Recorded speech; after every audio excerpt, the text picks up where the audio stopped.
अगर आपका YouTube channel है और आप आने वाले समय में YouTube से पैसे कमाने की प्लानिंग कर रहे हैं तो आज की वीडियो आपके लिए बहुत इंपॉर्टेंट है, क्योंकि YouTube पार्टनर प्रोग्राम यानी YPP को लेकर 1 फरवरी 2027 से बड़ा बदलाव आने वाला है। और सबसे बड़ी बात, अब बहुत से क्रिएटर्स के बीच एक कंफ्यूजन है कि क्या YouTube मोनेटाइजेशन के लिए 4000 वॉच आवर्स की जगह 8000 वॉच आवर्स होने वाले हैं। क्या 500 सब्सक्राइबर्स के बाद मोनेटाइजेशन बंद हो जाएगा? क्या पुराने क्रिएटर्स पर भी ये नया रूल लागू होगा? और अगर आप भी मोनेटाइजेशन की तैयारी कर रहे हैं तो आपको क्या करना चाहिए? आज की इस वीडियो में मैं आपको YouTube के इस पूरे अपडेट को सिंपल हिंदी में स्टेप बाय स्टेप समझाऊंगी, इसलिए वीडियो को पूरा देखिए, क्योंकि आखिर में मैं आपको ये भी बताऊंगी कि अगर आपका टारगेट मोनेटाइजेशन है तो अभी से आपको किस स्ट्रैटेजी पर काम करना चाहिए। पार्ट 1, सबसे पहले 8000 वॉच आवर्स वाला अपडेट समझिए। सबसे पहले एक बात बिल्कुल क्लियर कर देते हैं, YouTube ने ऑफिशियली अनाउंस किया है कि 1 फरवरी 2027 से नए क्रिएटर्स के लिए फुल YPP एड्स और YouTube premium revenue eligibility threshold में बदलाव होगा। अभी फुल मोनेटाइजेशन के लिए मुख्य रास्ता है 1000 सब्सक्राइबर्स प्लस पिछले 12 महीनों में 4000 क्वालिफाइड पब्लिक वॉच आवर्स, या फिर 1000 सब्सक्राइबर्स प्लस पिछले 90 दिनों में 10 मिलियन क्वालिफाइड शॉर्ट व्यूज। लेकिन 1 फरवरी 2027 से नए क्रिएटर्स के लिए एड्स और प्रीमियम रेवेन्यू वाले एंट्री थ्रेशोल्ड में ये बदल कर होगा 1000 सब्सक्राइबर्स प्लस पिछले 365 दिनों में 8000 क्वालिफाइड वॉच आवर्स, या 1000 सब्सक्राइबर्स प्लस पिछले 90 दिनों में 20 मिलियन क्वालिफाइड शॉर्ट व्यूज। तो हाँ, 8000 वॉच आवर्स वाला बदलाव रियल है, लेकिन यहाँ सबसे इंपॉर्टेंट वर्ड है न्यू क्रिएटर्स। इसका मतलब हर पुराने मोनेटाइज्ड क्रिएटर की मोनेटाइजेशन ऑटोमेटिकली डबल नहीं होगी, और एग्जिस्टिंग YPP क्रिएटर्स के लिए ये नया एंट्री थ्रेशोल्ड उसी तरह लागू नहीं किया जाएगा। YouTube की ऑफिशियल इन्फॉर्मेशन के अनुसार जो क्रिएटर्स पहले से YPP में हैं, उनकी एग्जिस्टिंग YPP स्टेटस इस पर्टिकुलर थ्रेशोल्ड चेंज से प्रभावित नहीं होगी। पार्ट 2, 500 सब्सक्राइबर्स का क्या होगा? अब आते हैं उस सवाल पर जो शायद सबसे ज्यादा लोग पूछ रहे हैं, अगर मेरे 500 सब्सक्राइबर्स हो गए तो क्या होगा? क्या 500 सब्सक्राइबर्स के बाद अब YouTube से कोई अर्निंग नहीं होगी? ऐसा नहीं है। YouTube का एक्सपैंडेड YPP अभी भी क्रिएटर्स को अर्लियर एक्सेस देता है। इसके लिए एलिजिबिलिटी में शामिल है 500 सब्सक्राइबर्स और पिछले 90 दिनों में कम से कम 3 वैलिड पब्लिक अपलोड्स, और इसके साथ या तो पिछले 12 महीनों में 3000 क्वालिफाइड पब्लिक वॉच आवर्स या पिछले 90 दिनों में 3 मिलियन क्वालिफाइड शॉर्ट व्यूज। इस टायर में एलिजिबल क्रिएटर्स को फैन फंडिंग, क्रिएटर पार्टनरशिप और YouTube शॉपिंग जैसी अर्निंग अपॉर्चुनिटीज मिल सकती हैं। लेकिन यहाँ एक बहुत इंपॉर्टेंट डिफरेंस है, 500 सब्सक्राइबर्स का मतलब ऑटोमेटिकली एड से अर्निंग शुरू होना नहीं है। 500 सब्सक्राइबर्स वाला टियर और फुल एड्स मोनेटाइजेशन अलग चीजें हैं। अगर आपको YouTube वीडियोस पर एडवर्टाइजमेंट से रेवेन्यू शेयर चाहिए तो फुल YPP एड्स एलिजिबिलिटी के लिए हायर थ्रेशोल्ड पूरा करना होगा। पार्ट 3, तो 500 सब्सक्राइबर्स पर असल में क्या मिलेगा? मान लीजिए आपके चैनल पर 500 सब्सक्राइबर्स पूरे हो गए और आपने बाकी रिक्वायर्ड कंडीशंस भी पूरी कर ली, तो आप एक्सपैंडेड YPP के लिए एलिजिबल हो सकते हैं। इससे आपको अवेलेबल फीचर्स के हिसाब से channel memberships, super chat, super stickers, super thanks, shopping और कुछ अन्य क्रिएटर मोनेटाइजेशन फीचर्स का एक्सेस मिल सकता है। लेकिन ये याद रखिए, 500 subscribers is equal to automatic monetization नहीं है। YouTube आपका चैनल रिव्यू भी करता है और चैनल को मोनेटाइजेशन पॉलिसीज फॉलो करनी होती है। आपके चैनल पर एक्टिव कम्युनिटी गाइडलाइंस स्ट्राइक्स नहीं होने चाहिए, रिक्वायर्ड अकाउंट सिक्योरिटी सेटअप पूरा होना चाहिए और एडसेंस फॉर YouTube भी प्रॉपरली लिंक्ड होना चाहिए। पार्ट 4, 4000 वॉच आवर्स अभी क्या है? अब सबसे इंपॉर्टेंट बात, अगर आप अभी 2026 में अपना चैनल ग्रो कर रहे हैं और आपका टारगेट 1000 सब्सक्राइबर्स और 4000 वॉच आवर्स है, तो सिर्फ इसलिए स्ट्रैटेजी मत बदल दीजिए कि 2027 में थ्रेशोल्ड 8000 होने वाला है।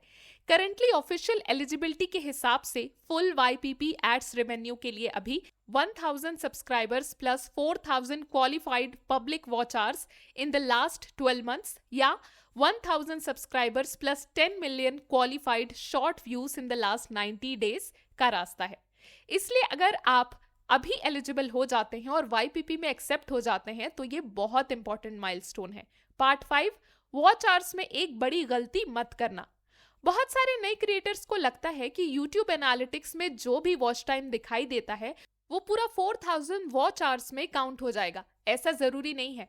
YPP एलिजिबिलिटी के लिए qualified public watch hours important है और शॉर्ट्स फीड से मिलने वाला watch time 4000 public watch hours threshold में काउंट नहीं होता। इसलिए अगर आपका मेन टारगेट वॉच आवर्स पूरा करना है तो लॉन्ग फॉर्म वीडियो पर फोकस करना एक प्रैक्टिकल स्ट्रैटेजी हो सकती है।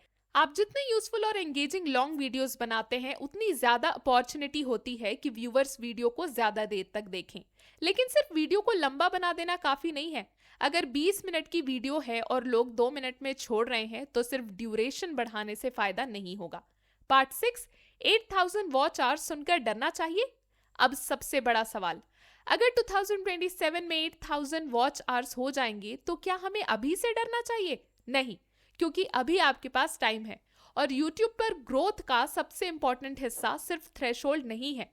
आपको ऑडियंस बनानी है, आपको लगातार यूजफुल वीडियोस बनाने हैं, आपको रिटेंशन इंप्रूव करना है, आपको थंबनेल और टाइटल इंप्रूव करना है और सबसे इंपॉर्टेंट ऐसा कंटेंट बनाना है जिसे लोग एक्चुअली देखना चाहते हैं। अगर आप आज से ही कंसिस्टेंट लॉन्ग फॉर्म कंटेंट बनाते हैं तो आपके पास 2027 से पहले स्ट्रॉन्ग ऑडियंस और वॉच टाइम बिल्ड करने का मौका है। पार्ट 7, लॉन्ग वीडियोस क्यों इंपॉर्टेंट हो सकते हैं। अगर आपका टारगेट वॉच आवर्स है तो लॉन्ग फॉर्म वीडियोस आपके लिए काफी यूजफुल हो सकते हैं। उदाहरण के लिए मान लीजिए आपकी वीडियो 10 मिनट की है और एवरेज व्यूवर आपकी वीडियो का 5 मिनट देखता है। अगर 1000 लोग वीडियो देखते हैं तो रफली 5000 मिनट्स वॉच टाइम बनता है। अब यही प्रोसेस लगातार वीडियोस पर चलता है। इसलिए आपका टारगेट सिर्फ वायरल वीडियोस बनाना नहीं होना चाहिए। आपको एक ऐसी कंटेंट लाइब्रेरी बनानी चाहिए जिसमें पुराने वीडियोस भी लगातार व्यूज और वॉच टाइम जनरेट करते रहें। यही रीजन है कि tutorial channels, how to channels और एजुकेशनल चैनल्स में एवरग्रीन वीडियोस काफी वैल्यूएबल हो सकते हैं। पार्ट 8, 2027 के लिए अभी क्या स्ट्रैटेजी रखें। अगर मैं आज से YouTube चैनल शुरू कर रही होती और मेरा टारगेट मोनेटाइजेशन होता तो मैं 3 चीजों पर फोकस करती। Number 1, long form content.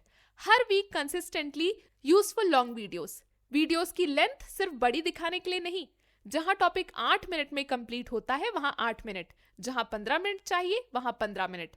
Focus होना चाहिए वैल्यू प्लस रिटेंशन।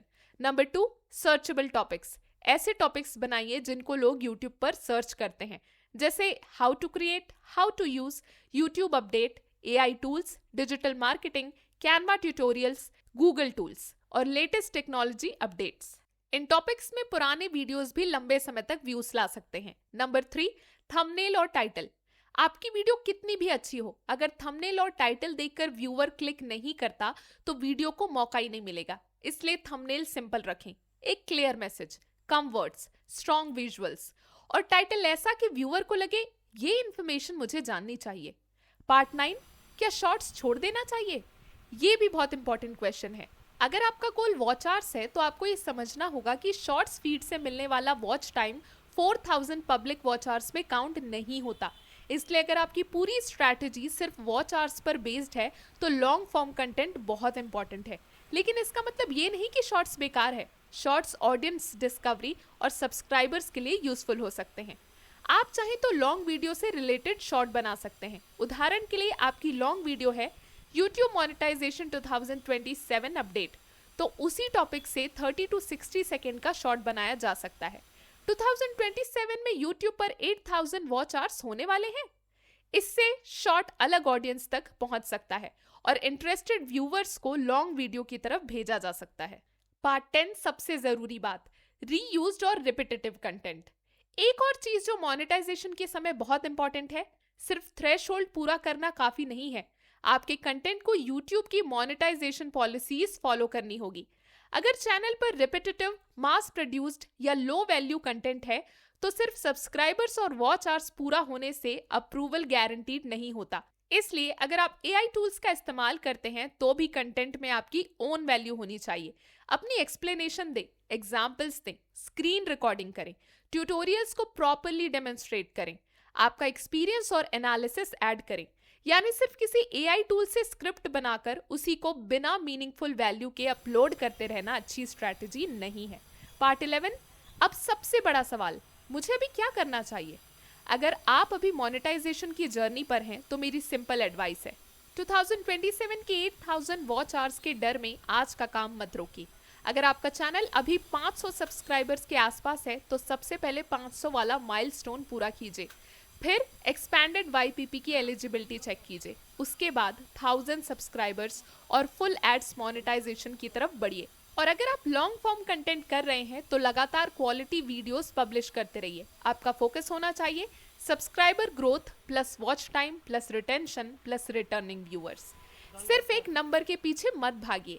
तो दोस्तों, अब आपको क्लियर हो गया होगा कि YouTube मोनेटाइजेशन को लेकर 2027 में क्या बदलाव आने वाला है। सबसे इंपॉर्टेंट बात एक बार फिर याद रखिए, 1 फरवरी 2027 से नए क्रिएटर्स के लिए फुल वाईपीपी एड्स और प्रीमियम रेवेन्यू एंट्री थ्रेशोल्ड में 8000 क्वालिफाइड वॉच आवर्स या 20 मिलियन क्वालिफाइड शॉर्ट्स व्यू वाला बदलाव आएगा। साथ में 1000 सब्सक्राइबर्स की रिक्वायरमेंट रहेगी। लेकिन 500 सब्सक्राइबर्स वाला अर्ली एक्सेस वाईपीपी टियर खत्म नहीं हो रहा। 500 सब्सक्राइबर्स के साथ रिक्वायर्ड अपलोड्स और 3000 वॉच आवर्स या 3 मिलियन शॉर्ट्स व्यू की एलिजिबिलिटी के जरिए क्रिएटर्स को कुछ अर्लियर अर्निंग फीचर्स मिल सकते हैं। इसलिए अगर आप अभी YouTube पर काम कर रहे हैं तो घबराने की जरूरत नहीं है। काम बंद मत कीजिए, कंसिस्टेंट रहिए, यूजफुल कंटेंट बनाइए। लॉन्ग वीडियोस पर फोकस कर रहे हैं तो रिटेंशन इंप्रूव कीजिए। और सबसे जरूरी, YouTube को शॉर्टकट की तरह नहीं, लॉन्ग टर्म बिजनेस की तरह देखिए। अगर आपको YouTube के लेटेस्ट अपडेट्स, मोनेटाइजेशन रूल्स और क्रिएटर टिप्स की ऐसी ही सिंपल हिंदी में जानकारी चाहिए तो वीडियो को लाइक करें, चैनल को सब्सक्राइब करें और कमेंट में बताइए आपके चैनल पर अभी कितने सब्सक्राइबर्स हैं और आपका वॉच टाइम कितना है। मिलते हैं